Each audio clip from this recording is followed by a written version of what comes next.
This is Junior from the Standard Gentleman. Today we're going to have David Silverman, the current president of American Atheists, and he'll be going over a couple things with us today.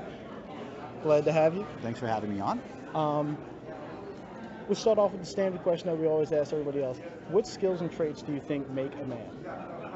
What skills and traits do I think make a man? I think the most important thing that makes a man is the awareness of the privilege that they have as a man, and awareness of how that affects the way we think and the way we behave. I think it's important that a gentleman understand his privilege and help other men to do so.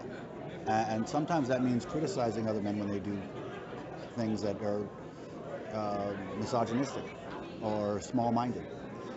Sometimes male privilege compels a certain misogyny, and we're not even aware of it. And I think it's important for men to back each other up by making sure that they're aware of the privilege that they face, making sure that we're in touch with the advantages that we have and not imbue our own experiences onto someone else, especially somebody who doesn't come from the same set of backgrounds or the same gender.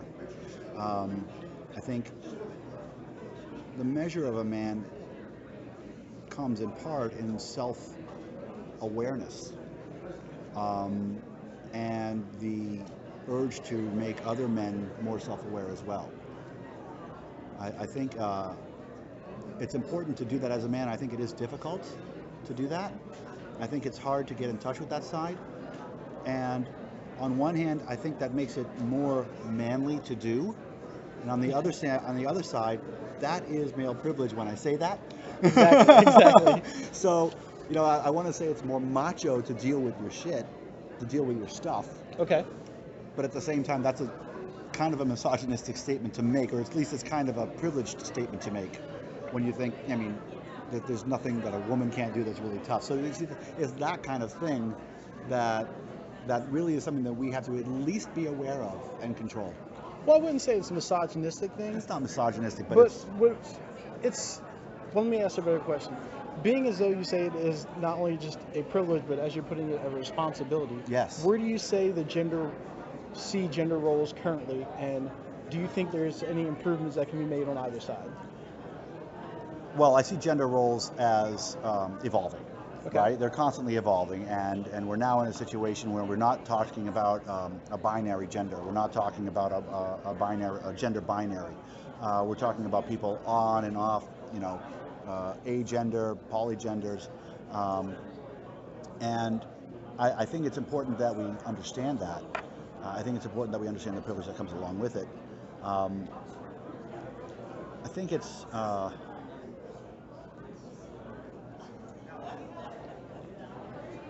I think some of the gender roles are very, very disrespectful to non-men, okay?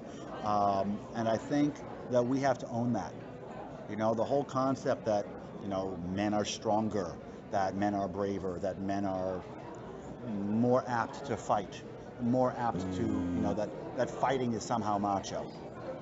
I think there's a lot of misogyny in that. I think there's a lot of misogynistic history in that, and I think that affects the way we think. And I think that we need to be aware of it and we need to fight it, because there are a lot of battles that are being fought that shouldn't be fought, because men are too, and it's not all men, of course, it's the people who are not aware. Men who are not aware of their responsibilities and of their privilege don't seek to improve, and they create a problem. Okay, they facilitate the problem. So it's not as if there's the binary of you're either fighting it or you're not. If you're not fighting it, you're actually facilitating the bad part, and we have to own that, and that's where the responsibility comes in. Right, because of the old saying, if you're not part of the solution, part of the You're problem. part of the problem. Yeah. Exactly that. Yeah. So a lot of people get their morals and ethics from their religious background, which more in times than not is, if my dad was Catholic or my mom was Presbyterian, that's what they usually are. How do you think these things affects them on the scale of, well, not necessarily on the scale, but their actual morals and standards that are given? And the second part that is, what do people, or atheists or people that don't necessarily have a religious affiliation or spiritual, what do you think their go-to is? Okay, so the first part is about religion, and oh damn, I wish you'd asked me a single question, because I had this fantastic answer for that first question and then I lost it. Give me that question again. Okay. Just the first part. The first part is, most people get their religion, their ethics, and Okay, I got it. standards. Okay. So privilege is learned. Okay. Okay. It's not something that's innate. It's learned, and religion is misogynistic by its very nature, and so religion pushes a misogynistic male positive, man positive privilege onto its adherents.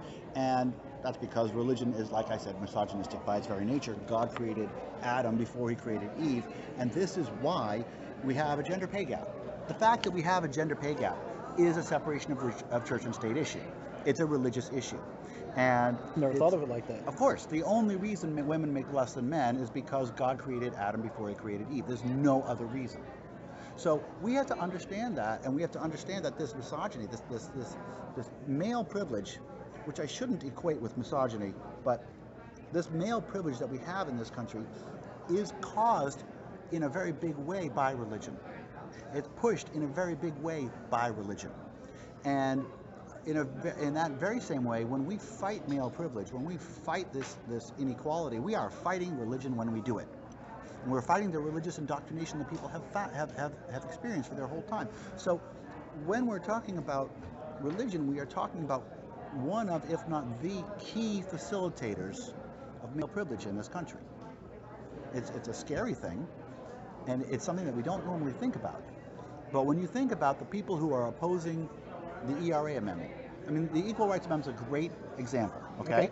You look at the ERA, and you look at the opposition to the ERA. Can I swear? You absolutely. It's complete bullshit. Yeah, we swear a lot on our page, so it's okay. the amount of bullshit behind the anti-ERA movement is incredible. Okay? Oh, we can't have people using the same restrooms. Oh, we can't, the excuses that they use to defend the pay gap is disgusting. And those people who are doing it are the religious right. They are the religious right, because they don't want to say the truth, which is that male privilege is at least substantially facilitated by religion. And what was the second question? The second question is, those who, walk a different path, or, those who do not affiliate with any type of religion, or are atheists, or as some would call them, the nuns, where do you think they get their standard for as, being a man, since it is one of those things that, as you pointed out, has a religious undertone? Where should they go to, or where should they look to find what they find to be, manly qualities without subjugating the other sex? So they should look to other men. Okay. And they should look to men who have succeeded. They should look to men who have an admirable quality. They shouldn't look to their friends. They should look up. Okay? And they shouldn't be afraid to look up. Find men to whom you admire. Find men you admire. Find men to whom you look up. And learn what they're doing right and learn what they're doing wrong. I mean, in the atheist community, we can see some men of status doing wrong on the male privilege side. And, we look up to them and we see them making these mistakes and making these errors and sending these wrong messages. And, it's up to us as individuals to evaluate those on a real-time basis, on an individual basis, and learn what's right and what's wrong. I mean, there have been several times, I don't want to say several times, when something has happened and somebody has responded, and I immediately agreed with the response. It sounded reasonable to me. And then there was a backlash against the response that I wasn't part of, but that I watched, and I realized that that thing that I agreed with at first was completely wrong. Um, and I mean, I don't want to name specifics here, but I mean, if you can think of, somebody says something, somebody responds, and you think, wow, that response is completely rational. That response makes sense. And then a bunch of people kind of contradict that, and they make more sense. Okay, and the women make more sense. Okay, and then you realize, okay, well, that was my own male privilege. That was it, right there. Okay, so what I do is I watch other men. I watch other men of privilege, and I learn from them, and I learn from their reactions, and I learn from the reactions of other people, and I try and build myself, my own character along that line. I learn from heroes, and I also learn from misogynists. I learn from good guys and bad guys, and I especially learn from women who react to the men. That's where I get my biggest amount of knowledge, of awareness. It's looking at men of privilege and the reactions that we're getting, and learning from the reactions as well as the interactions. Okay. That's how I do it. And that's a good way of going about things. I mean, you have to have it from both sides. Otherwise, it's Well, the whole function of male privilege is that you can't see the other side. Okay, so that's the whole thing about male privilege. Okay, I mean, I use the term chocolate a lot. Okay. I use the concept of chocolate a lot. Like, a lot of people like chocolate. Okay, a lot of people like chocolate. So many people like chocolate, you can almost take it for granted. You can project onto people. I mean, I don't know you, Maurice, but I'm going to guess that you like chocolate. I do, just not with peanut butter. Okay, so my point is that you do that as a man. Right.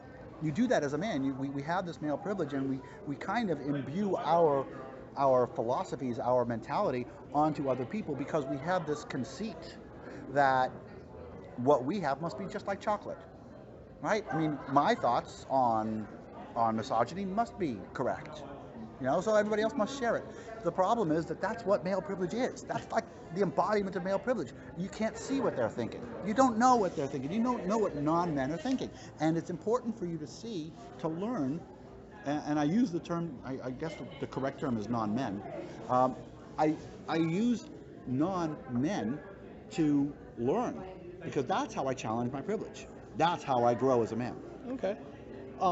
Next question I have is, if you were speaking to a young David, what is something that, you wish you would have imposed on yourself that would have helped you later on down?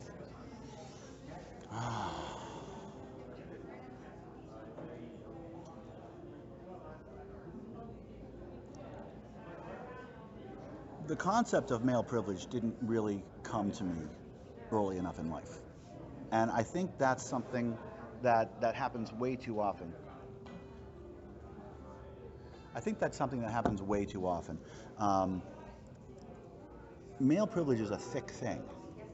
It's a thick and it's a complicated thing, and it goes way down to our core. And it doesn't matter if you're an atheist or a Christian or a Jew. It's kind of pushed on us. It was pushed on me by my religious upbringing, but it's also pushed on us by society. And if you're not aware of it, you can't see it. You can't. There's just no way. You can't see it.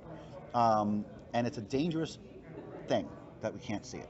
It's an enemy that we can't see it. So if I was talking to a young Dave, maybe in his 20s, I would grab him by the shoulders and shake him real hard, because he didn't see the wisdom of taking your own shit down. He didn't see the wisdom of understanding male privilege, understanding the role we play as men, and understanding the weakness that it makes us. Male privilege really, really weakens you as a man. Okay? It really, really shortens your sight. It really, really narrows your view. It weakens you on many levels, male privilege. You feel strong, but it weakens you on a profound level. And I think the best thing that I could do to a young Dave is to make him realize the profound handicap that male privilege brings to a person. Not just to an individual, but to the family and to the society, but really as a person.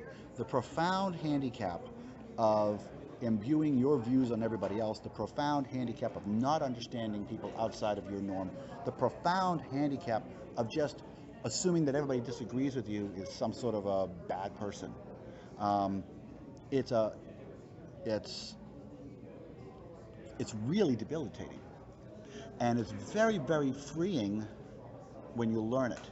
It's very, very freeing when you understand your own privilege, when you grasp the depth of privilege, when you grasp the depth of this thought structure in your mind that makes you, just because you're a dude, think that everybody else agrees with you, that everybody has the same experience with you. And I certainly feel like a stronger and better man. I certainly feel like a stronger and better man because I have a better appreciation for it now. Well, thank you very much for your time. All right. And this actually is a great honor to get to speak with you. Oh, thanks, and I greatly appreciate it. And I hope that everyone else can take something from this. I hope so. Thanks right. a bunch.